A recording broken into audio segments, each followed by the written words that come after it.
பாரத் இல்லை பாரத் பாரத் அண்ணன் அந்த அருள் தான் வேற அருள் தான் தமிழ் புள்ளியா ஒரு அருள் இருக்கிறான் அருள் ஒல்லியா சூப்பர் அந்த அருள் பூண்டிட்ட மாதிரி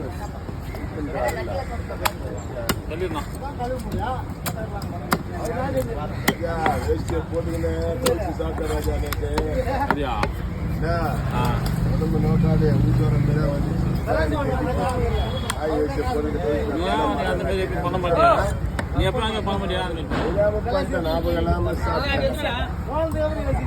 ஹோட்டல்ல போட்டியா இட்லி தோசை சாப்பிட்டேன் பசிக்குதுன்னு சொல்லி அதான் மாட்டிக்கினேன் கடவுளோட இதுதான்